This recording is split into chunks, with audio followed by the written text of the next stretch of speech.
When I hear people talking so much about longevity and talking about muscle and things like that, I still think they're kind of missing it. It's not so much the muscle, it's the strength, because the strength is what you want, because the strength sends the message to the body to keep the muscle on. Strength is never a weakness, and it's never great to be weak. Mark Bell's in the house, everybody. Mark, welcome to the show. Thanks for being here. Thank you so much. We're in person. I know. I love it. This has been a long time coming for In those. studio. In studio. Live in studio. Long time coming. Mark and I have known one another for, I'm going to do the math. I'm going to call it a decade, and that's going to sound crazy, but I think that's what it is. Sounds good to me. And I would love for you, I will record a separate intro later, but for the folks who are listening right now, might not be familiar with you in your own words, the way you orient in time, space, what you like to, talk about, what you care about, where your focus is. I always love to invite my guests, in this case you, to articulate that a little bit. Tell us who you are and what we're going to talk about today. Got to try to start to do this in order. So I'm a husband. I'm a father. Well played. I like reminding myself of that is important. That is the most important job I have.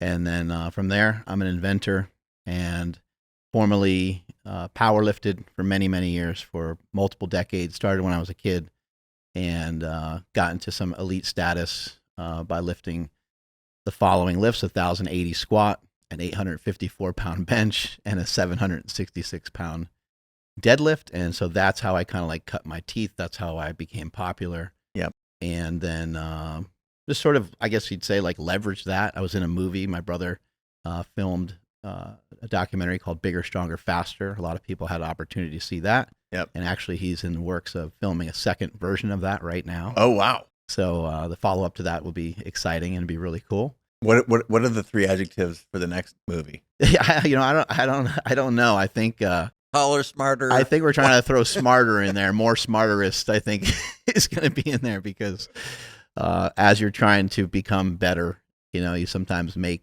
decisions that maybe are sacrificing other things. Sure. Sure. But yeah, that's so basically who I am. Those, if I could turn back the hands of time for a moment here and say we met again about a decade ago, early on in Creative Lives arc. You were part of one of those programs. You and Tim Ferriss did a thing together about health, fitness, being strong. Yeah. There's a phrase that you have popularized. I think it even goes back to your high school yearbook. Strength is never a weakness, and weakness is never a strength. I've been talking about that for a long time, and it's a moniker that I still think is really important. And when I hear people talking so much about longevity and talking about muscle and things like that, I'm thinking, I still think they're kind of missing it. It's not so much the muscle, it's the strength, because the strength is what you want, because the strength sends the message to the body to keep the muscle on. Aha. And I also don't think that we really I even think like the physique that I have right now is not necessarily ideal for longevity. If you think about like hunter-gatherer, if you think about like how well is Mark Bell going to do traversing, across the United States, on this like 50-day, across the U.S. thing with a backpack, I'm not going to do great, because I have a lot of muscle mass. You're going to have to stop every 15 minutes to feed me protein. It's going to be a nightmare. I'll go on a long walk with Mark. Yeah. This energy, this muscle mass that I have costs a lot of energy. And so It's just something to think about. But yeah, strength is never a weakness, and it's never great to be weak. Yeah. So I remember that phrase way back. Again, I keep referencing a decade. We've spent some quality time together since then. You've helped me navigate some health issues, and that's if Mark introduced himself as someone who has hit insane lifts. Like those are bench pressing 830? 854 pounds. 854 pounds. There are cars that weigh less than that, by the way, just in case anyone's doing the math. But if that was our early connection was around that part of your life, it seems to me that you've expanded, or I guess opened up the aperture on health, because you probably weighed 275, maybe something like that. Yeah, my heaviest was 330 pounds. There you go. So, and that is there's a little bit of a connection between being a powerful person when you're doing, powerlifting and whatnot. Right. And I'm sure that there are some parallels, and yet you look very different today. Mm-hmm. So there you've undergone a personal transformation that I would like to talk about. So I would consider today's conversation wide ranging. We can go wherever you want to go. I also want to cover a bit about your entrepreneurial background, because you called yourself an inventor. That was, I think, a really good moniker, because you've invented some things that have helped people achieve some of the lifts that you talked about with the slingshot. That was something you developed a long time ago. I also have purchased many of your products on the internet, protein, and you've got what's the name of the company? Well, I have Slingshot, and then the supplement brand is called Within You. Within You, that's right. Yeah. And you also gave me some fasting gum. Oh, yeah. I really like that, good. by the way. We'll talk about those things. So if we go back to powerlifting, because I think that was a lot of our earliest connection, and also you talked about that as a way that you got status early on in your career. What is different between the mentality, the training, the universe that you occupied as a 300-pound powerlifter and now? Just so we're clear, you've also just run the Boston Marathon not too long ago. So the concept of being 330 pounds that you got to, and having those lifts under your belt, so to speak, double entendre intended, and being able to compete as a runner in the Boston Marathon, that is a massive, those are seemingly opposite ends of the spectrum, but you're a living proof that it's not. I think it's really important that you somehow become a material expert. You may hear parents, or you may hear a lot of people, they're obsessed with education. I think it's the most important thing is to get education. And most of the time people are thinking education has to happen through school.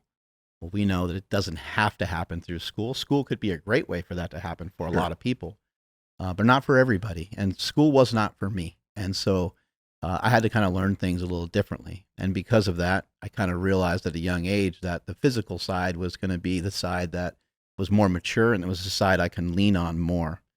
As I built confidence and as I built strength in that, I started to build confidence and build strength in my mind as well. And I was like, if I could do this with my body, why am I listening to other people telling me that I'm dumb? Or why am I believing it myself? Or why am I saying it? Why is that my internal dialogue that I can't do stuff? Because here I am promoting or saying to people, oh, you could do it. You could do a squat. I could I could coach you to a 300-pound squat or a 400-pound squat. But then for myself, I have these blind spots where I'm saying I can't do this or I can't do that. And maybe rather than saying that I can't do it, just say, I'm not that great at that. I'm not that great at this at the moment. This is something that I can work on. And the longer that you're around, the more that you realize, like, wow, I think within reason, I can understand and or do just about anything. There's really nothing that's outside of my limitations. Every once in a while, you're going to probably brush up against some stuff, where you're like, golf. Yeah. Like if you, golf would be one of them. Physically, obviously, there's limitations physically. Yep. Like someone who's 5'6" might have a really hard time dunking a basketball or something. Sure. There's definitely like these limitations, and then your grasp for like physics or something, just it might not be as good as somebody else's from the start, and so therefore it might be near impossible for you to catch up. But the point is that wherever you're at right now, you can be way better than you were previously. And so I always felt it was really important to be a material expert at something. And I still think that's important. I think that's tremendous value if you're going to try to monetize or be anything. And so for me, I just went all in on lifting. I was completely obsessed with it. And while I say strength is never a weakness, you can go down a rabbit hole so far that you're like, where's the light? How the hell am I going to get out of this? You know what I mean? Like I dug myself in here really deep, and this journey that started with just like, I want to be a little healthier. I want to be able to run faster for football. I want to weigh a little bit more for football, turned into me becoming this like kind of powerlifting monster. And you do leave a lot of other things behind, and you kind of have these blind spots that you're not so sure of. So as I was developing as a powerlifter, I kind of started to take note of what was happening to the people around me. Mm. And I watched them get submerged in it. You probably know this, like starving artist type thing. You know, Sure. it's like, oh, that's kind of cool, but like you gotta, Yeah, you got to put food on the table. You got to take care of yourself. you gotta be able to like make this work some way. Sustainable. And Sustainability. so I saw that with a lot of lifters, and I was like, are you specifically talking about health, mental health, physical health? Like, let's go one level deeper there. Yeah. I would say that what I'm referring to is just some people just stayed there. Yeah. And they were like, this is what I'm good at. And then they just kept running the same play over and over again.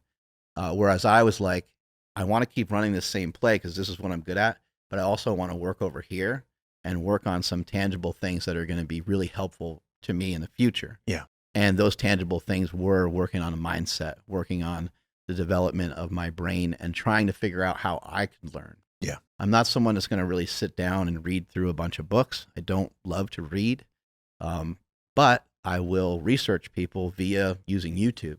Sure. And I'll listen to that YouTube content, and that's for me. That's how I learn. So if you mention an author to me, sure, I'll YouTube it and maybe find them doing a TED Talk or find them doing a seminar of some sort, and I'll consume maybe podcasts. I'll consume tons and tons of information from that person. Got it. So I'm gonna rewind just a little bit. You said something that is in line with the very common vernacular that I've used on the show for more than a decade, and it's become a master at something.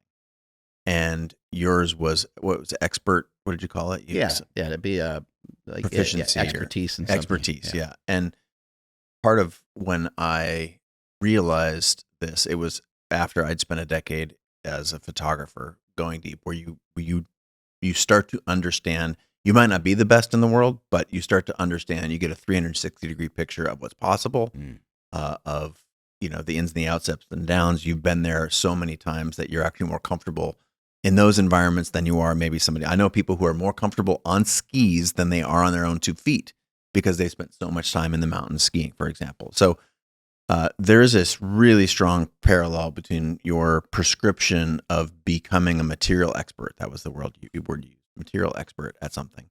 And what I would like to explore is, you talked about this as the vehicle, or I guess you didn't use that word, but it was through that you saw that you could be something, that you could do something.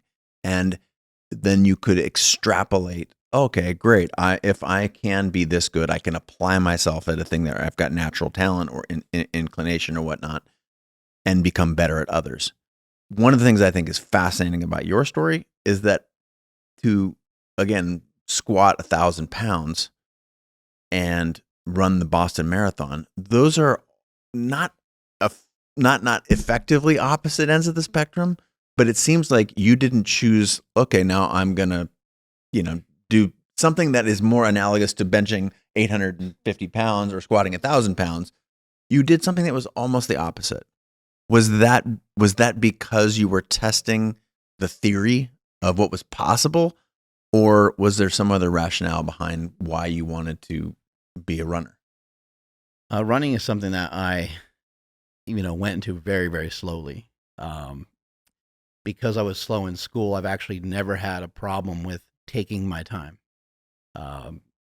Patience is like a real virtue of mine. I don't mind somebody being derogatory towards me or saying something that might, piss somebody else off or fuel somebody. For me, I'll just it'll be a feather in my cap that I'll hold. I'll be like, well, we'll see how this plays out in 10 years. You made fun of me for golf or something. Now I want to, like, I'm going to come back 10 years later. Like, I'll play the long game on some stuff. I don't mind the kind of the slow cooking of it. So with running, it all just started with walking. I was walking one day and I was like, I think I should, maybe kick this up a little bit. I have lost a lot of weight. I feel pretty good. Let me see what it's like to run. And I ran like 100 yards. And I was like, let me run from this mailbox to that stop sign. And I did that repeatedly. So I did a lot of walk jogs and stuff like that. And I remember even on this path that I was on, it was like a 2 or 3 mile path. I remember saying, no, there's no reason for me to run the whole thing. I don't really need to worry about that. This is feeling good the way I'm doing this. And then so one day I just started running in the beginning of it, and I ran the whole thing, and it felt great, and I was, out of breath and stuff, and it was hard, but it felt really good. And then I remember, running a bunch of other times, and it was like, I'll probably never do like a marathon or anything like that, but maybe I'll try like a 5K. And then so it just started to build on itself from there, and then building out that capacity, and then running into other people that they're like, yeah, I'm actually going to do a marathon next week. And I'm like, how long have you been running for? And they're like, 6 months. I'm like, well, shit, that's the same as me. I don't have any excuse now. So here I am. I'm going to sign up for something. And so it was kind of a progression of, it just took some time. Running is way different than lifting. They don't feel related in any way.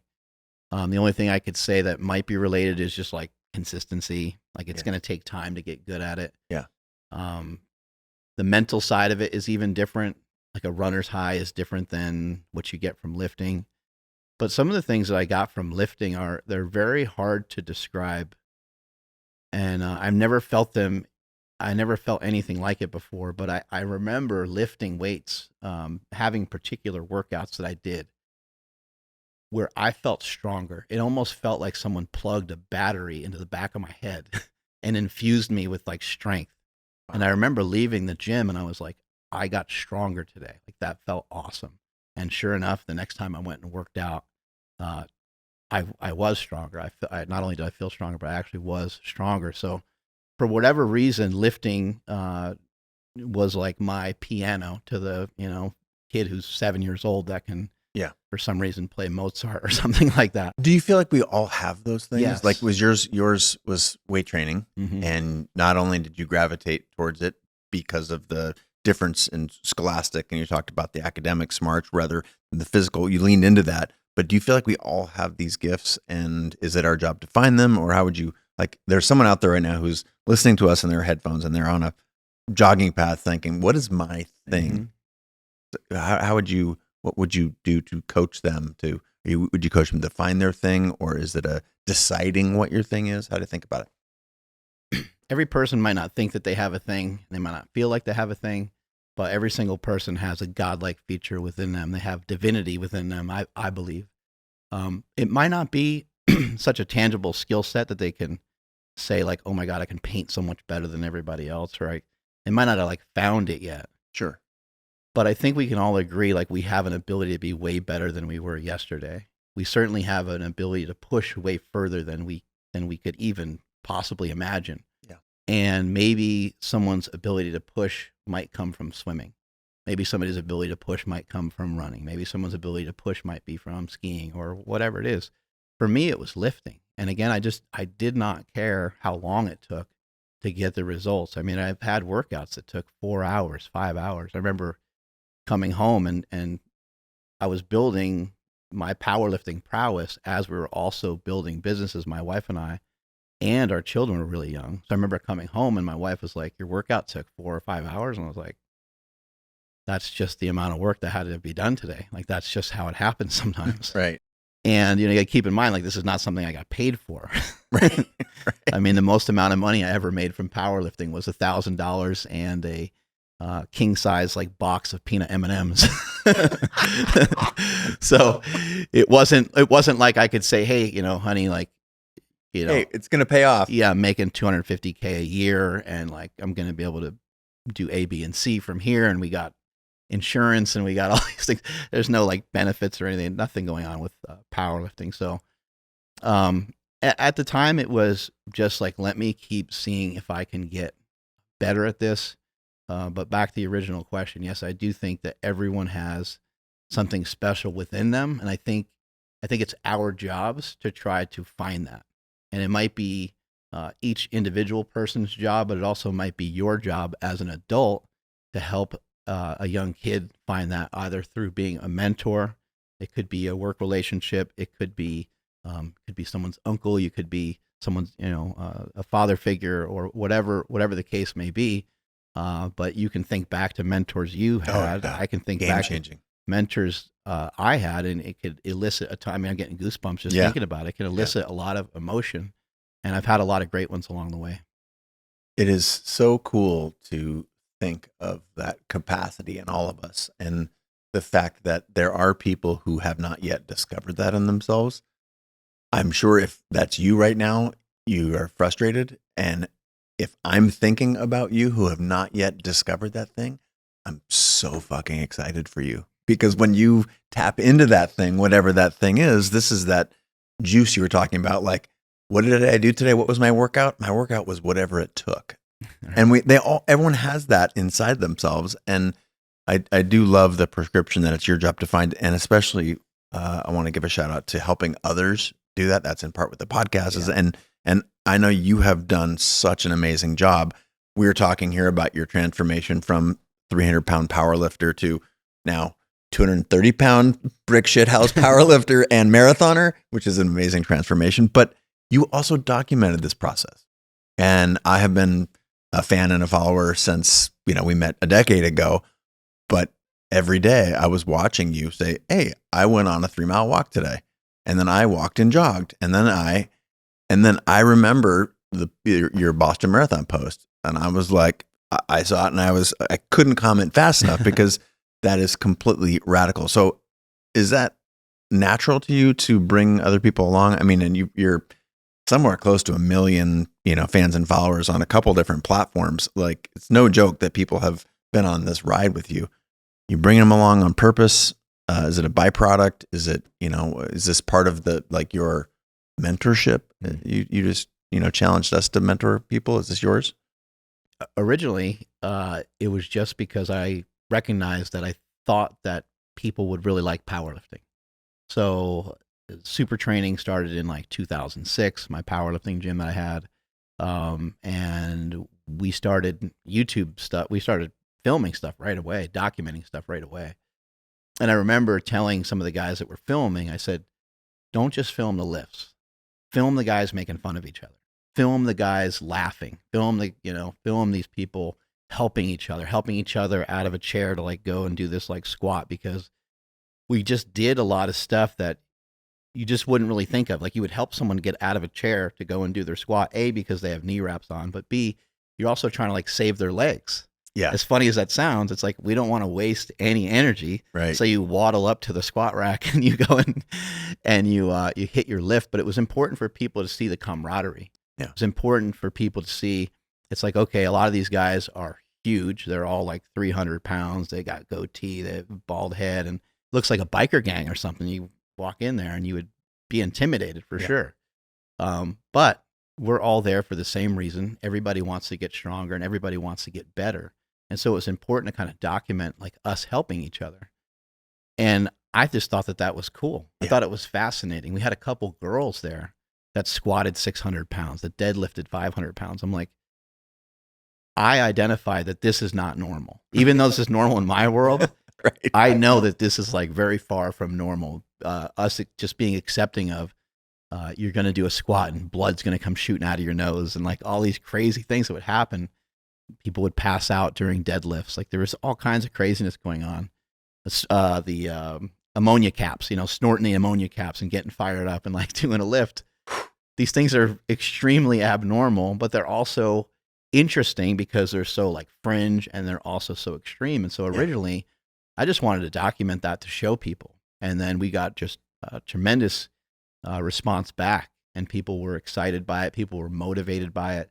And as I recognized that people were motivated by it, I thought it was important to share with people. I think powerlifting, I still believe powerlifting can be a sport that everyone should engage in some fashion. People should be working on some type of deadlift, some type of squat. Bench press, you can kind of you don't have to do a lot of bench pressing, but again, some versions of those 3 exercises are massively important, even if you're just using dumbbells and so forth. So that was the main reason, was to not necessarily mentor people, but to show people, like, I know that I do this on this weird, crazy level. I'm not asking you to do any of that, but you should hip hinge, squat, and bench press. It was fascinating to watch the science come out. I also played football in college, soccer in college, and football and soccer in high school, as long as also a host of other sports. And it was always like being strong was a virtue, as you said in your, the high school the annual there, right? I remember seeing that picture, but that was the quote under your picture. And yet to learn over time the value as a primary indicator of longevity, like muscle mass, like isn't it like quad strength of legs, yeah, and stuff like like that. leg strength is indicator it of is one of the top 3 indicators of longevity. It's some crazy, right. I'll Can help people catch their fall and so on. yeah, I'll soft quote Peter T here. He's like that is a key indicator. And so I think a lot of folks, when we, as you just articulated very, very well, that it's not just about powerlifting. There's a health component and a strength component for every human being, regardless. My dad was in here. We're in my studio here. It was a golf simulator. My dad was in here hitting golf balls yesterday and talking about how he, since December 14th, has worked out every day. And I asked him how he felt. Oh, cool. And he's like, I feel way stronger. I feel more stable. And he's 78. Did that motivation come from you for him to exercise? I think it was loosely inspired because he was cool. It was starting to, stuff was starting to break down. And so I took him over to the University of Washington here in Seattle. It's an amazing medical facility, and the sports medicine in particular out of the University of Washington is excellent.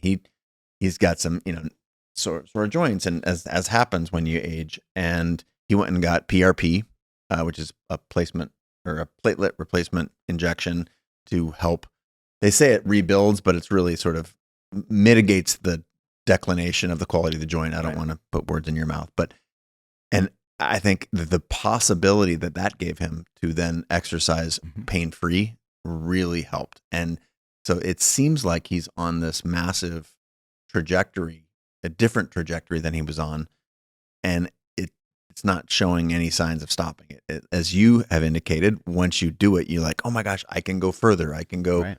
And it's been transformative for him. And so for the folks out there listening, it's less about squatting 1,000 and more about like the physicality.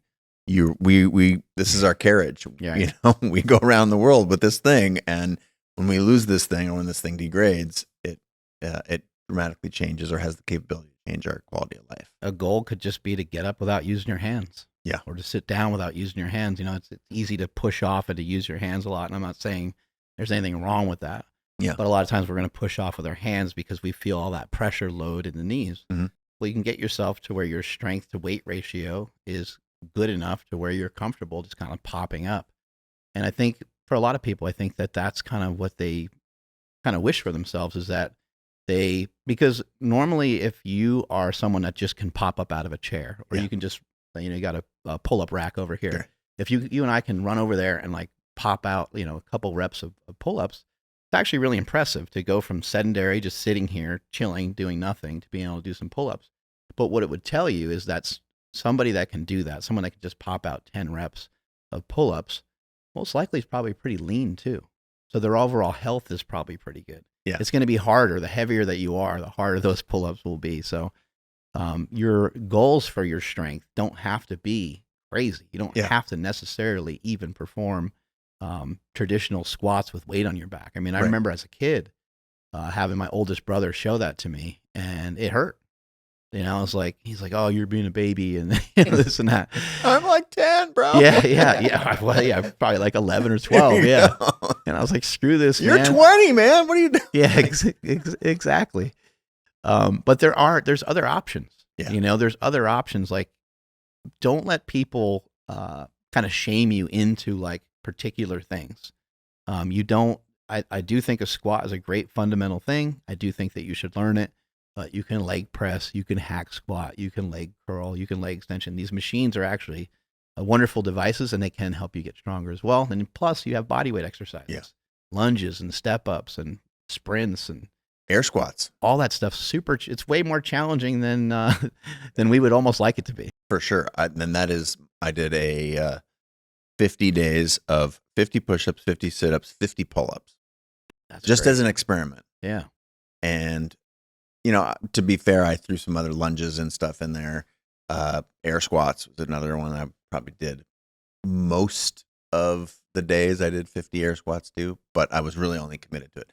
And I'm just sharing this as an anecdote that at the end of those 50 days, like I was shocked at how much better I felt. And these are things, and the reason I gave myself that narrow window because I could do it in like 6 minutes. Right. What can you do in like 6 minutes? And people say, I don't have time. I don't want to go to the gym. I don't, anyway, I was blown away at how much better I felt just from doing. And you're talking about, I mean, a lifelong athlete. I confess, and that what I would consider a very limited workout still had a positive effect. One set of like all out push-ups.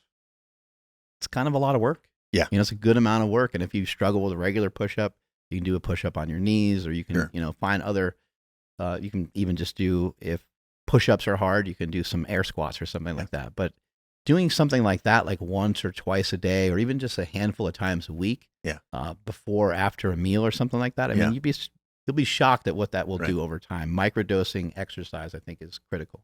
Yeah, it's an interesting. Our mutual friend Kelly Starrett is very. He and Juliet are really on that. Like they want body weight stuff. Like what can people? Most people cite that I can't go to the gym. I don't have a squat rack. Blah blah blah. It's easy to throw up a lot of barriers, and so like great, let's take all the barriers away. Do you have the capability of lowering your body and raising it again with your legs? If so, you got a built-in gym. I applaud those guys. I want to go back to the question that you asked a little earlier about kind of why. Yeah. Because there's like so much more wrapped into that I just wasn't even really thinking of. And one of the main reasons why I like to share so much of the stuff that I'm doing is because I'm an egomaniac. No, Look at me. No, I want to share stuff because I grew up with two amazing parents. My mother and my father, they were there for everything. They sacrificed so much for me and my brothers. My mother, especially, my dad was, he was working, so he was providing, but my mom was there every step of the way for everything. And I'm like, okay, so I started out on the track of life, maybe a handful of laps ahead of some other people. And I'm able to think of things that, maybe somebody else had to worry about the food. Maybe they had to worry about getting made fun of for their clothes, or they didn't have the means, or didn't have the finances, or the money, or the love, or the hugs. But I had all of that. And I had it in every direction you can think of, not just from my parents, my cousins, my uncles, my aunts. Like we have a big family. Everyone gets along. Well, everyone gets along pretty good for the most part. And a lot of still everybody meets up in New Jersey on the Jersey Shore. If you can picture this, there's like 50 people that look like me that meet. What is this? Some sort of a convention? Yeah, exactly. With that accent, every year. And so because of that, I've always felt like fortunate to be able to share these messages. And then within my family, there's been people that haven't been self-starters. They've had a hard time. And my mother was one of them. My mother died at 69 years old. It was now about three years ago. She died of a heart attack. She was overweight most of her life. But, we have to have perspective. You and I can sit here and talk about macros all day long. Sure. But it's very difficult. We have to understand. We have to be a little compassionate towards like, why the F isn't this person doing this? Well, they're not doing it because they were abused as a child, or they were made fun of for being. That was my mom's case. She was not only abused verbally, sexually, she was also abused. I think her dad would tell her that she was fat and stuff like that. So, and she had another sibling that was thin, and so it was like, she just had to live with all that. And so while, yes, my mom could take the steps to lose weight, and she did many times, it was just difficult for her. Sure. Sabotage and not thinking that you're good enough was like baked into her life. Yeah. And so I never had to grow up with that. She grew up with that pain, and then she was able to be confident and strong enough in herself to instill confidence and strength in me and my brothers. So I always thought that was remarkable. So now I'm like, you know what? I absolutely have to share some of these messages, because what if there's other people that are hurting like my mother was? Absolutely. And very, very empathetic, and I think heartfelt and genuine and accurate to share that. And it can paralyze you. For sure. Yeah. And I think that this is, you early on in our conversation, you said something about there are sort of like different different vectors. The vector that you could lean into is athletics, or the vector on which someone might have a hard time might be just a different one than someone else is having a difficult time. And I do think that's very wise to remind us that we're all going through some shit. It just looks different on each of us, and that there's a healthy bit of privilege baked into a lot of what we do. You talked about your upbringing, similar, white male, born in America, to not a lot to complain about. Yeah, right. And to navigate being an inspiration to people from all walks. You've done an amazing job, and I feel those compassionate messages when I tune into your content. You also do an amazing job, not just sharing about your physical journey, your entrepreneurial journey. You are an inventor. Use that term, I think, very seemingly very proudly, and you have invented things that have, for example, the slingshot is a mechanism that helps people lift heavier, supports. I'll let you describe it, but at what's the connection between how you feel about yourself, how your area of interests, and then building a business around those things? Was that you recommend it? Is it obvious and a no-brainer? Did it take a long time? Just do a little storytelling, if you would, around that part of your universe. Yeah, I think having confidence, I think, is a huge base for everything. So the confidence from finding your thing, right? Finding my thing, confidence from having a great base from my childhood. Those were two things that were huge. And then having the confidence that like I did have something that I could share with the world that I thought would be impactful, that I thought could make a difference, and that was the slingshot. And the slingshot is a supportive upper body device for bench press, push-ups, dips. It's just an elastic band. It slides up over your arms. Whenever anybody looks at it or sees it or tries it, they're always like, why didn't I think of that? And my wife sometimes will say, like, just, I don't know if you can really help people that well with business stuff, because you're an inventor and you're creative and you've come up with these, not everyone is like that all the time. Sure. But I actually think that everyone can be. And of course there's degrees to it. There's like creativity, where you have someone like Tim Ferriss, who's this like brilliant mind, and he's a prolific writer and speaker, and like sometimes you're not going to be able to match what some of these other people are going to be able to do. And maybe you can't match Nikola Tesla in terms of like your inventions and stuff like that, but you can usually figure out ways to improve stuff. So that's why, earlier I did mention being a material expert. If you're a material expert, or you just, maybe you don't feel like an expert, but you're pretty high level. You've been studying this stuff for a long time. Whether it's photography or whatever. I mean, you could be holding a camera one day and say, man, this thing's a real piece of crap. Like it always kind of bothers my wrist and it just doesn't feel right. And somebody somewhere along the lines decided to do some different things with cameras. I mean, there's been a massive evolution with them. Transformation, yeah. Over the years, right? There's different lenses and there's so many different things you can get into. You could be that person. You could be that person that makes that change. You might not think so because you don't work for Sony or whatever the big companies are, but you could be that person that has an idea for an app, that has an idea for something that's going to make something a little bit more convenient. So what I'd like to do is I'd like to challenge everybody listening to this today to really start to walk themselves through the process of being creative and having ideas. And I think that one of the best places to start is to start with the worst idea. Start with the worst idea, because that can be a lot of fun. Sure. Like as a random example, like you and I are gonna go in on a business together, and we're gonna invent this exercise product, and it's gonna electrocute you every time you do a set. It's like saying, "Holy shit, this is a great job, Mark. This is a really bad idea." You executed excellently on a terrible idea. Right. Exactly. Like, I got a car battery, I got some wires, you got fingers. We're going to put these together. It's going to be perfect. But a lot of times, though, if you do start out with, it doesn't have to be like the worst idea, but a lot of times if you start, you can kind of reverse engineer into a good idea.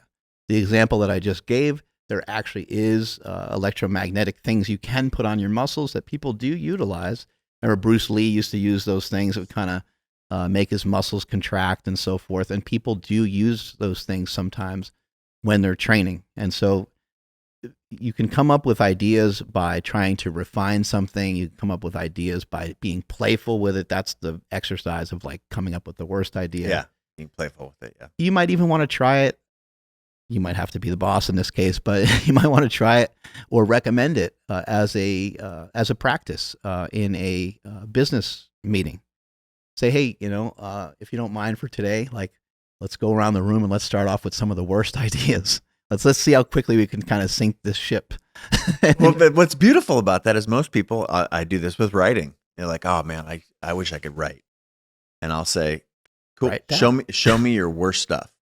And they're like, well, I don't have any. And I'm like, then how do you know you're a terrible writer? If you don't actually have anything to point to, I can't validate that you're a terrible writer. So go write some really shitty stuff and show it to me.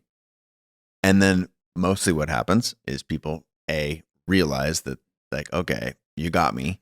And then that's step one. And step two is they can show me something that 25% of it's pretty, 75% shit, 25% is pretty good. But what you know is that there's 25% of good stuff in there. And if you produce a lot of stuff and 25%, turns out 25% is a pretty good batting average. Right. If you're hitting 250 in the major leagues, that's not bad at all. So I get your point, and I think it's brilliant. We have a tendency to say that we're bad at stuff. I try to show my brother some stuff here and there. My brother's been in pain for many years. He's had hip surgeries and so forth. And so I may show him like, hey, let's try some of these body weight exercises rather than just strength training all the time, because that might make your muscles tighter and might make your issues worse. Let's try some just kind of general movement patterns. And I'll show him something and he'll say, oh man, I suck at balance. And a different way to look at that is, okay, maybe you do feel like you suck at it. Maybe every time that you stand on one foot for 5 seconds, you feel off balance. So it's understandable. But let's maybe just say you haven't practiced that much, right? And now if we start to practice something, and maybe for one person, maybe they have to practice 20 times more than somebody else to get a similar result. And that stinks. But that's just the reality of it, because you're probably strong somewhere else. So for that person that is having a hard time writing, just imagine writing that. Like, wow, I'm really having a hard time writing today. This sucks. I am the worst writer ever. This is horrible. I guarantee you that if you messed with that for probably more than 3 or 4 minutes, it'll probably start to turn into something. Right. Well said. You also articulated the idea that this idea of the long game, which I am very, very passionate about the long game. I will share that I actually have that is the name of my investment company, is Long Game Labs. Oh, mine is Longer Game. No. I'm longer. No. But I am obsessed with the notion of the long game. And there's a double entendre. People know that I've shared that I like golf. There's sort of two aspects of your game, long game and your short game. And this idea of being willing either to be misunderstood for a long period of time or to put one foot in front of another over and over and over. Walk, crawl, walk, run, that analogy. And it seems like this is something that you just, again, people who weren't in the room, when you said that, I felt it. I felt you're like, long game. And I could feel it. It's a very important part of you. And I'm wondering if you can talk a little bit more about it. In a lot of my training, there's been things that I've done that it needs to be an accumulation. So while I did say I worked out for 4 or 5 hours, that wasn't the thing. The 4 or 5 hour workout wasn't the thing. There's never been like a thing. There's never been one thing that, just made my strength go through the roof, except for the long game, except for taking my time, except for an accumulation of doing things day in and day out, figuring out what doesn't work, what does work over and over and over again, all the way to the point of doing things that are very monotonous. And I think what comes to mind here is bodybuilding. A bodybuilder, this might not sound like that long of a time, but a bodybuilder can eat like chicken breast, broccoli, and some rice, 3-4 meals every day for like 3 or 4 weeks in a row, and really have this real modest amount of calories that they're consuming for a period of time where they're lifting every day and they're doing cardio every day. They're also working on like their posing routine, which doesn't sound like much, but that's hard. Start to add all that stuff up together. It is quite a bit. And just to do it for even 30 days is a lot, even for the best bodybuilders in the world. It's very difficult. Plus, before that, they're also cutting calories a little bit sooner than that too. And it makes it very difficult, but they have the ability to just run the same play over and over and over again because they know that that works. Yeah. And one of the people I've seen do this the best is a longtime friend. His name is John Cena. A lot of people know who John Cena is. I've known John for over 20 years. I used to work with him. We used to move fitness equipment around. And I remember knowing John. That's like meta exercise. Oh my God. You're moving the gym equipment. Moving like a standing calf raise upstairs, it has got like 800 pounds on it was the craziest thing. But like John. You and John Cena. Okay, I pictured this now. Yeah, John and my brother, we would all like get paid for like a full day of work just by lugging around some of these heavy objects for like 2-3 hours because the guy that was in charge, he just knew it was like this huge undertaking. But obviously John, by first glance, by first appearance, you're like, who is this guy? Before he was ever anything, he was like somebody because he had this amazing body. He's a big person, and you just kind of felt like he was going to be somebody. But that's not really enough, right? Like there's how many people are in Los Angeles that are young and good looking and strong and so. I mean, it's everywhere, right? So that's not enough to really do anything. But when he prepared for a bodybuilding show, and when he told me what he was doing, and I saw him transform before my eyes. I mean, he looked incredible when I first saw him, but like 6 weeks later, he's completely shredded. There's veins head to toe, and I'm like, holy shit. I was like, what did you do for this? He's like, well, I ate chicken breasts and had whey protein. And I was like, and what else? Yeah, what else? He's like, I had 2 chicken breasts every day and like 3 scoops of whey protein. And I remember that conversation. I was like, this guy's going to be able to do whatever he wants. Like literally, this guy's going to be able to do whatever he wants in his life because he has this kind of discipline built here. Just put your head down, one foot in front of the other, over and over and over again, and not really worrying about how monotonous this is, how like low dopamine your food is. Your food's giving you zero pleasure. It's probably giving you more like grief than anything. You're like, I got to eat this again, But for somebody like that, they're thinking like, this is the reward. The reward is going to be when I get on that stage and I kick everybody's ass. That's going to be the kind of pinnacle of what I'm doing right here. And a lot of the training that I did, another thing that comes to mind is like just dragging a sled. I've been a huge fan of dragging and pushing a sled. Some people may see me push the tank. The tank is the thing that has wheels on it, and you get low and you push it like you're a football player. Has different resistance to it. So I've done things like that. I've also pulled a sled, and pulling a sled, it just doesn't feel the same as like doing a set of curls. It doesn't feel like the same as doing like sets of 20 of squats where your legs are just burning and things like that. It's just very slow. It's very monotonous. It works the hamstrings, it works the glutes, and it's like step after step after step gets worse and worse and worse. But when you do that day in and day out, and you are kind of doing this analogy of pulling the sled, when you pull the sled, your head's going to go down because you have to kind of put your body at an angle, and your head is down, and you're literally going one foot in front of the other over and over and over and over again. And then you eventually look up and someone says, oh my God, you're Mark Bell. And I kind of look and I'm like, I don't. What happened? Yeah. I understand, now I get it, what people are kind of talking about or pointing out or whatever, but it's literally, it's been that analogy of like head down. Let me just drag this weight. Let me put the cart before the horse and let me be the person to drag it. And eventually you kind of start to hear from other people admiration, and you're kind of like, when you first get that kind of thrown your way, you're like, it feels incredible, but you're kind of like, wow, this is amazing. I'm just doing what I love, and I'm doing it maximally, I guess. About running the same play, and there are two different contexts that I think would be interesting to explore in parallel. In one capacity, running the same play over and over and over was a very good thing, because what you're doing is, it's the process.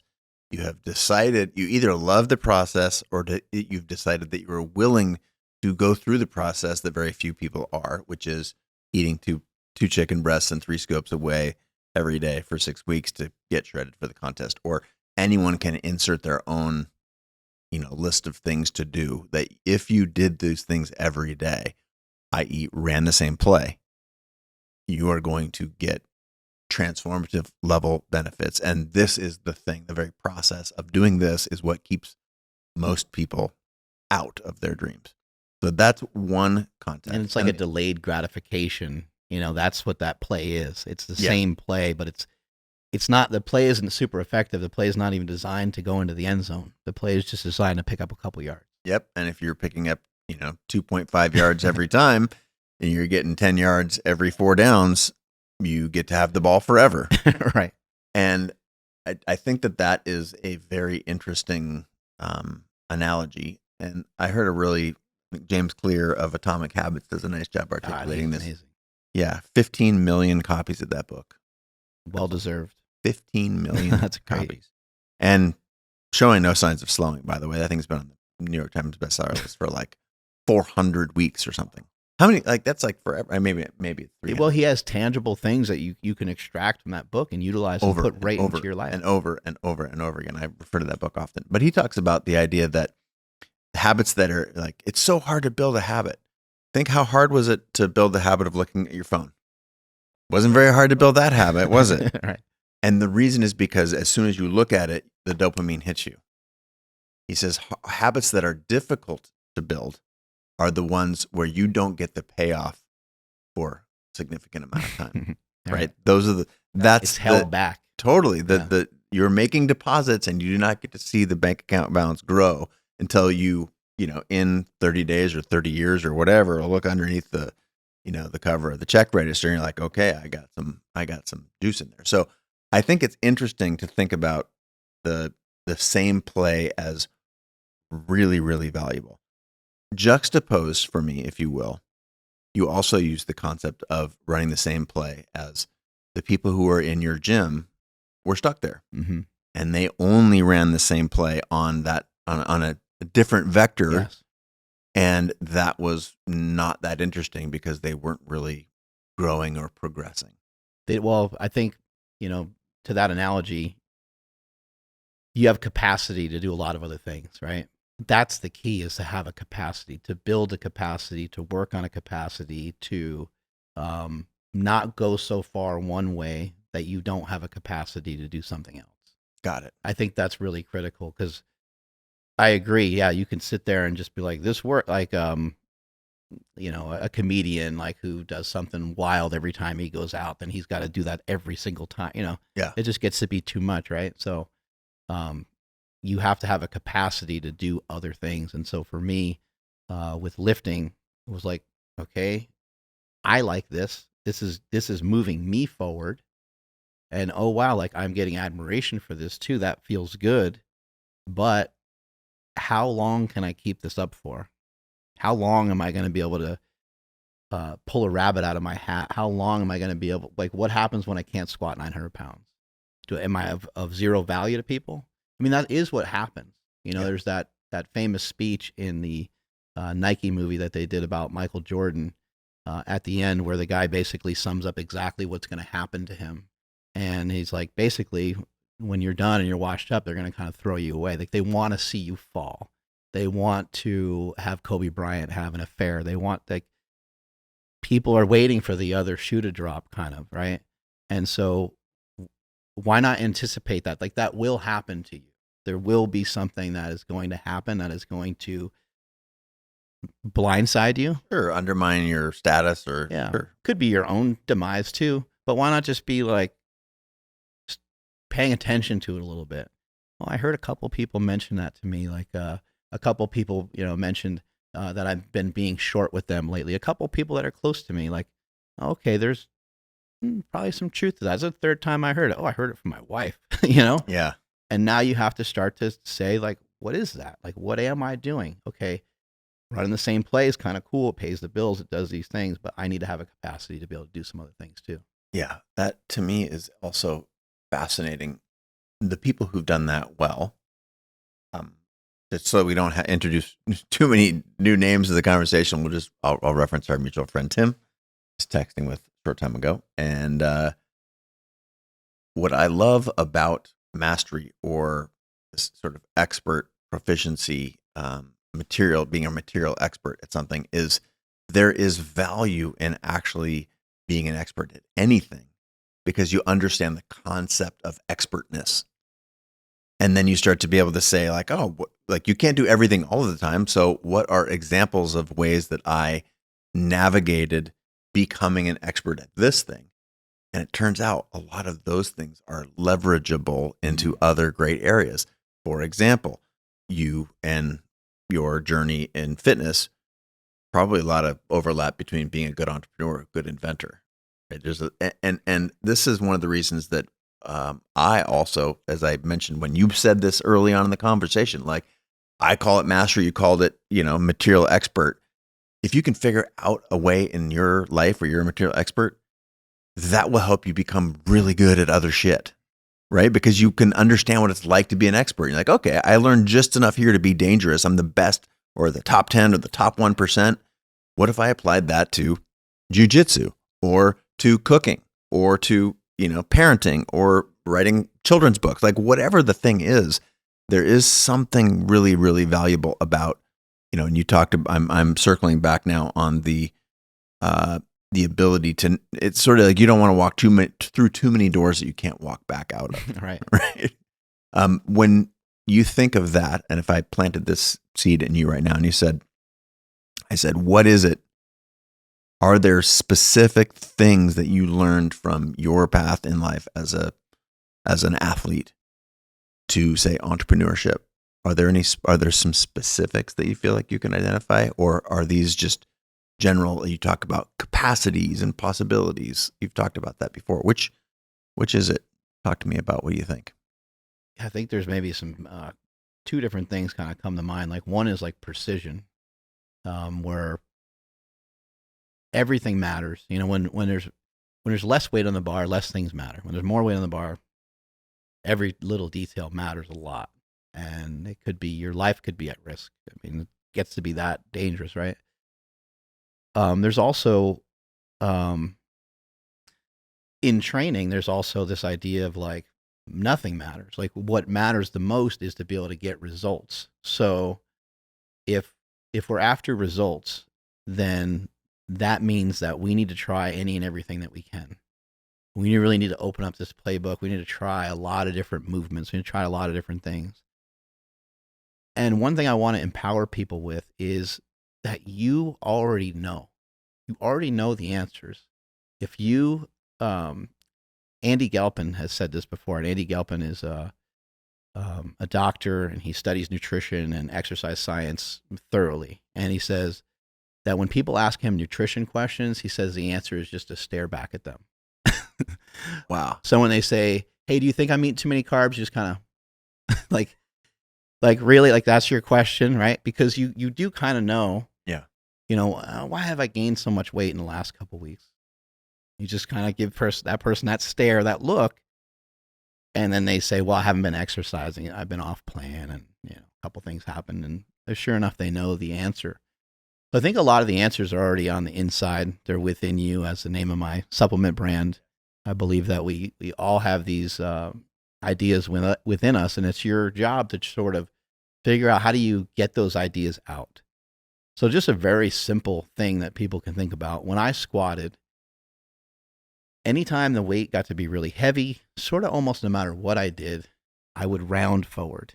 It would almost be like I was like throwing up into a toilet bowl. My whole spine would round, and that is not a good way to try to make it out of a big squat. It basically was turning a squat into a good morning. And so I tried. I was like, let me try to be like more rigid with it. Let me try to keep my chest up, keep my head up, keep my eyes up. And it actually made the problem worse. I would go from this perfectly arched position. I would go to push. and then I would fold up like a deck of cards and like barely make it through the lift and almost pop my head off because of the amount of pressure that your body gets under when you're in that position. And so I had to just sort of think about it more. And I just thought about it in a very simple way, I think. Okay, what's happening? My spine is rounding. And now when my spine is rounded, the exercise is really hard.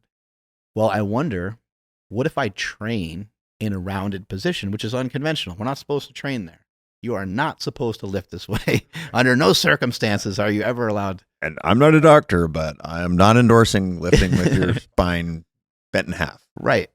But I was also like, well, what if I did that with modest amounts of weight? What if I did that with, certain amounts of weight and just went through that movement, through that range to learn that and to build that and to get stronger at that? And so that's what I did. And so I basically turned most of my squat workouts into workouts where I was doing good mornings.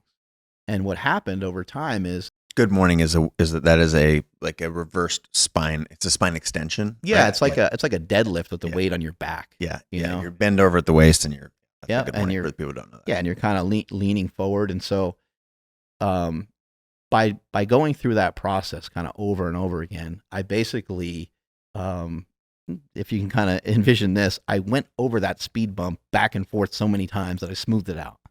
I annihilated that problem with like pure like force and friction over time. And I think that we can think about our own problems that way. You can think about whatever the problem is that you're trying to solve in a particular business scenario. So you can kind of use the precision thing of like everything needs to be lined up perfectly. My foot needs to be just right. This needs to be just right. But there's also time and place to really just do things. There's a saying in lifting that says, do it perfectly or do it whatever way you can. And I really love that as like a life analogy and a business analogy, because as you know, it's like sometimes we got to just put this thing forward. Like sometimes the book just needs to come out. It's not perfect, but it never will be, right? The idea of thinking it's going to be perfect is never going to happen. Paralysis.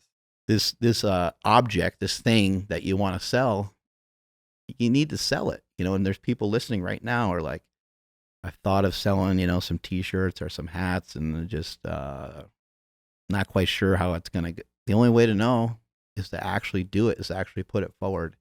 And so you can probably use a little combination of precision and just doing stuff. I think that has been something for me personally, the just doing stuff and seeing if it sticks has been one of the best things I've ever done. And I think via social media, you now get a glimpse of, are people really going to care about this?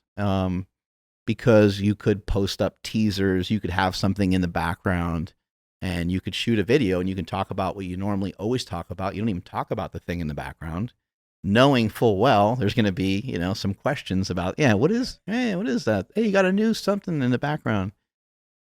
And you say, oh, that's and then sure enough, there's some replies and comments on that. And people are like, hey, that sounds kind of cool. I really like that shirt. What is that? Oh, actually, I've been thinking about selling these for a little while. Now you already have seen that there's some sort of proof that this is going to maybe work. Let's go to within you, your brand. Super good stuff. High quality, super tasty. I love the little packets. Oh yeah, the electrolytes. Yeah, little electrolyte packets. Give us how did that happen? What's the story behind it? Are you growing this? Is it like, Absolutely. Are you expanding your product line? There's a little selfish request here. I'm trying to find out what the new stuff.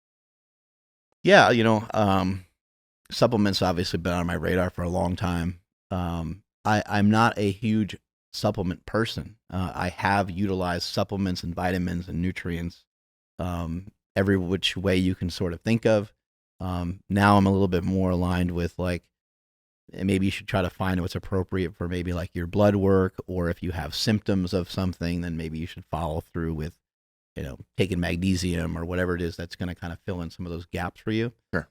But with my supplements that I've come up with, the steak shake, we have something called the Total Carnivore Steak Shake. Some of this stuff, again, is like, one of the reasons to call it a steak shake was to actually draw attention to the fact that this is like a meat-based product. Some people are like, why the hell did you call it steak shake? It kind of sounds disgusting. like I'm blending up a steak. But again, part of the reason for that is because of the nutrient density that's in the product. We have liver, kidney, heart, spleen, pancreas. As many people know, organs don't taste very good. So we utilize a minimal amount of organs in the powder just to give it some of these nutrients, but it doesn't take away from the flavor. It doesn't mess up the flavor profile. The Total Carnivore Steak Shake has beef protein isolate, collagen. It has no whey, it has no egg, it has no wheat, it has no gluten. I just want to sort of remove every allergen that I've ever gotten a complaint about before and throw that into a powder. And it's working really well for a lot of people because there are a lot of people that are sensitive to whey, even when it doesn't have lactose in it. And there's people that are sensitive to eggs and all kinds of things. So we made those products. Those products are doing great. I'm really proud of the way that they taste. We did really well with the flavor profile. We have a lot of different new flavors coming out and things like that. But I've been really fortunate to where things have just sort of they just sort of have worked out really well for me. I don't know how to describe it. Sometimes I think I'm half lucky and half it's what I call smelly science. That's his nickname, Yes, by the way. That's the nickname. So when I created these products, I didn't really originally recognize how valuable the nutrients from liver, kidney, heart, spleen, and stuff like that. But there's zinc, there's copper, there's vitamin D. It's hard to get these normally from your normal food sources. Now, what's in my supplements is not enough to like totally cover you. You know what I mean? I'm not saying they're called supplements. Yeah, people. right. You supplement it with a good diet, right? Yeah. It's still wise for you to have your it's still wise to eat fish. It's still wise to eat nutrient dense foods and stuff like that. But this is something that can give you some kind of microdose some of this into your life. And I'm a big believer in having vitamins and nutrients from natural sources, not necessarily just some like lab made vitamin D. And now you think your immune system's strong or something like that. So that's been one of the reasons for a lot of the products. We also sell fasting gum, which is something that you had. Yeah. Has a little bit of caffeine in it and a couple other things to help with appetite. And then we have our hydration packets. We have fruit punch and lemon blueberry and salted caramel and chocolate. Salted caramel in coffee. Unbelievable. It's a game changer. You know, all these people that want to, throw a lot of extra calories in their coffee, you might want to try that because there's no calories to it. Can I have hijack this for some personal consultation here for a sec? For sure. Okay, cool. So I'm basically 6 foot, 200 pounds, and I want to know how much protein I should be getting. So just little context, I have been quite fit my entire life. Last couple years, I feel like, based on I had some joint issues. I had a knee, medial collateral, and I got a really bad ankle from 25 years playing soccer.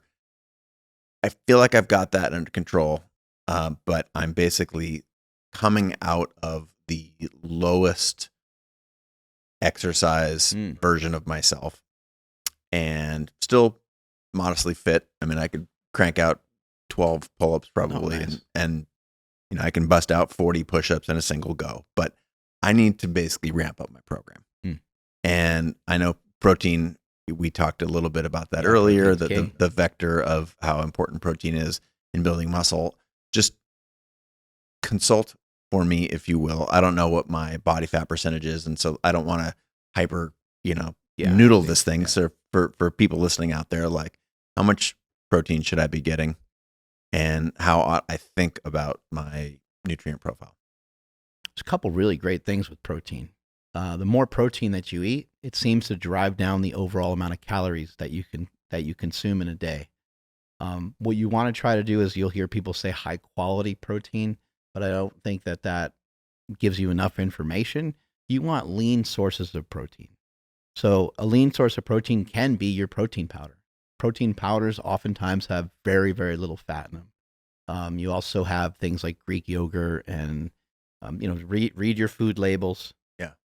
You don't need to be, terrified of fat, but fat is a quick way to end up with a surplus of calories at the end of the day.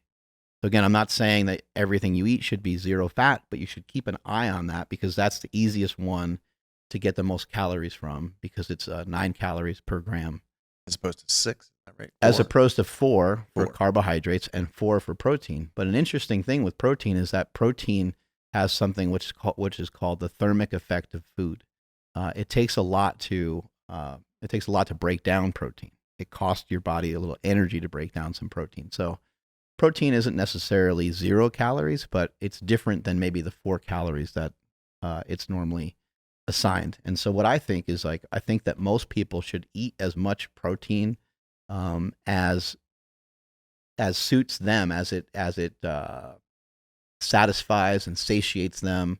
So for you, I would just say to make it really simple for people, the 1 gram per pound of body weight is kind of what you hear all the time. Now, I don't think that that's actually what we need. Sure. But it's like an insurance policy. It's a little extra protein. It's a little extra amino acids. And is that lean body mass? Because if I'm 200 pounds, I'm not 200 pounds in lean body mass. I just don't think it matters that much. Yeah, I don't think it matters that much. I mean, it could matter if we're talking about an obese individual, eating 400 or 500 grams of protein. Again, I think they've done studies before where they've fed people an additional 1,000 calories of protein, and they didn't gain any body fat. So that's interesting because you're like, wait, I thought it was like calories in, calories out. It is, but not every calorie is the same. They can end up being a little different. We know that fiber isn't really a great energy source, and it turns out that protein is not a great energy source. So if you just want to really look at your food in a lot different maybe fashion than you were previously, the easiest thing to do is to say that protein is a builder and protein is stable. So protein is just at 200 grams a day, and you can experiment with that a little bit, but protein's at 200. And now the calories that we get from these other 2 energy sources, let's just maybe be careful on how much that we get from those 2 sources. So fat, again, I would just be kind of conscious of how much that you eat. But I would say that nearly anyone can get lean off of around 200 grams of protein, around 60 grams of fat, and 100 to 200 grams of carbs. I realize that is like, I'm just throwing a real general thing at somebody, and somebody might be super active, and they might be like, dude, I was so tired doing Mark Bell's recommendation. Yeah, but you have a whole universe of recommendations in the Mark Smelly Bell universe if you want, and we'll give people some coordinates there. But, I think the not hyper, like I'm not at the position right now where I need to be hyper managing that is what I'm hearing. It's like just, double your protein, dude. The truth is that, Americans have around 12.5% is what they say, 12.5% protein. And if you increased your protein percentage, if those protein percentages were up, let's say to 15% or 20%, every single person that did that, minus maybe a couple outliers, everyone would lose weight. Every single person would lose weight. And I know that people want to try to debate that, but it's not debatable. I don't think. It's fascinating. And I would also argue that, maybe my goal isn't to lose weight. I think I'm sort of at my best at like $190, $188 maybe. But, 2 bills is fine. I don't know if I want to lose weight or gain lean muscle mass. Like I don't actually have a target, but I feel that what you're just describing there, if I pursued that I could probably end up at a pretty good spot, 50% better than I am right now, just with those basics, just by, it's sort of the crowding out theory, right? Like if you're putting in more protein, then you're putting in less other shit, right? Yeah. Yeah, you'll get leaner off of that for sure. And what about, so I had always, and one of my dear friends is a butcher, and he's a James Beard award-winning chef. Got a place just down the street. So I'm always getting these insane cuts of meat, and people see me grilling this stuff, and I talk about it maybe too much on my share grilling this stuff from Beast and Cleaver. And I'd always heard that, healthy or fat from healthy animals is actually, it's a reasonable thing. And we know now that not a lot of atherosclerosis actually comes from sugars. The lining of your, arteries are clogging based on the body's response to sugars in the system. It's sort of, that's why it puts fat in there. It's not actually the fat that you eat sticking to your arteries. So talk to me a little bit about, let's just assume that sugar's bad. I don't need to go down that, but talk to me about the role of fat and why you're sort of advocating not so much of it, just because it stacks calories easily, or why? Stacks calories way too easily. So, being somebody that has done like a ketogenic style diet, low carb diets, I'm still a fan of that.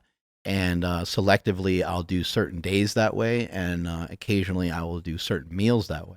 For example, when I'm on vacation or when I go out to eat, I will often choose kind of a more keto style meal because I know that I don't have control of how much fat I'm going to get, and the carbohydrates at restaurants is usually just not a great choice. Trash.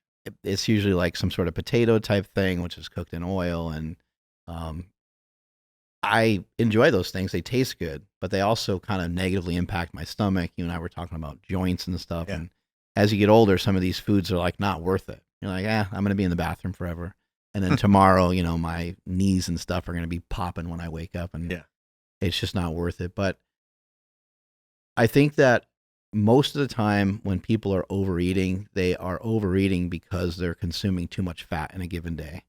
If you are mainly eating carbohydrates and protein, there's still a lot of candy and a lot of stuff you could eat that would be low fat and like high in sugar, and you could still figure out ways of like going over your daily allotment. But like trying to get 2,000 calories that way would be difficult, and it also would be weird and probably wouldn't feel good. Right. Like you would probably just be like, man, I'm consuming way too much sugar, and like it would be kind of an odd way to round out your calories. But we know that we need fat. And we know that you need a certain amount of fat so you're not crushing your own hormones.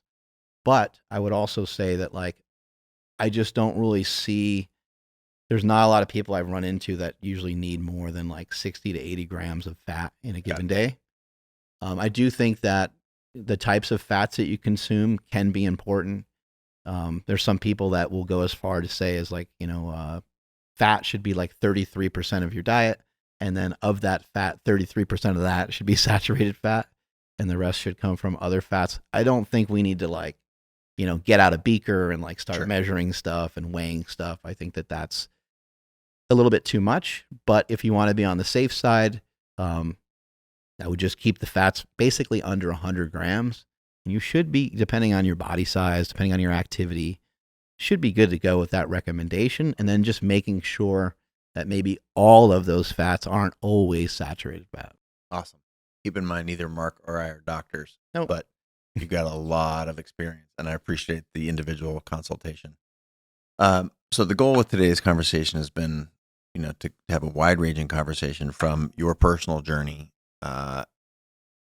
both going super deep and becoming one of the best in the world at a particular thing, pivoting almost to 180 to becoming a marathoner. We've talked about your entrepreneurial journey.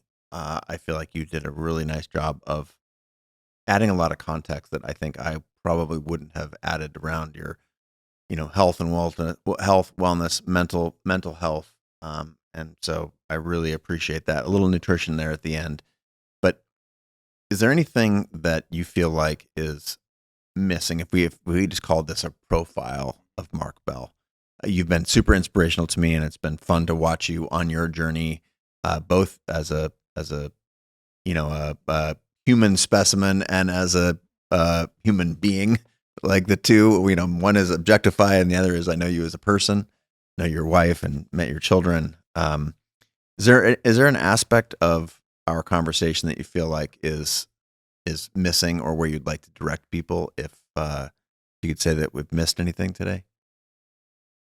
I would say a big one that I've learned over the years that I try to share as much as possible is this idea of equanimity, having some really good balance. And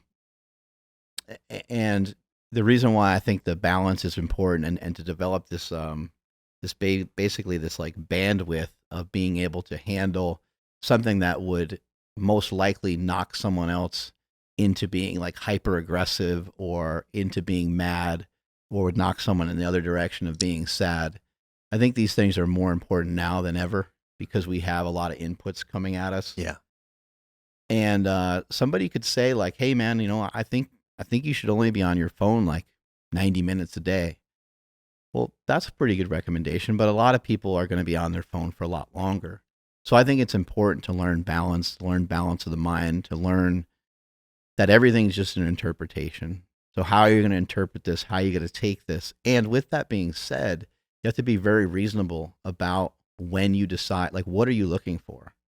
I'll make posts a lot of times where they're inflammatory on purpose, just to like troll people. I like to have fun. Sure, yeah, I love that. You're a very humorous person. I like to throw a little sand around here and there, and just, I don't know, make things a little messy every once in a while.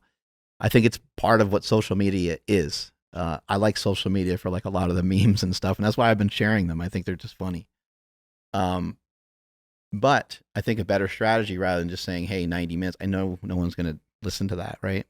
A better strategy is to maybe understand how you feel before you open it, before you open that message, before you open that text, before you open Instagram. I think it's really important to be thoughtful of like, where's your mind at right now? And also, what are you searching for? That's like an important thing to think about. Like, if you're kicking up some dust and you're trying to be inflammatory, if I make a post about Donald Trump, I mean, even just saying it right now, people are probably like, no, I can't believe he said Trump. Yeah. You know, if you're going to make a post like that, then why are you reading the comments?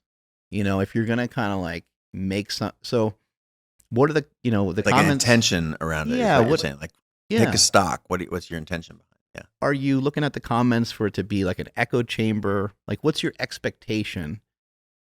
Because whenever we have an expectation, it's almost always going to be followed by disappointment, because you can have expectations kind of for yourself and the way that you think, but you can't hold anybody else accountable, and you can't have expectations for how they're going to receive this information.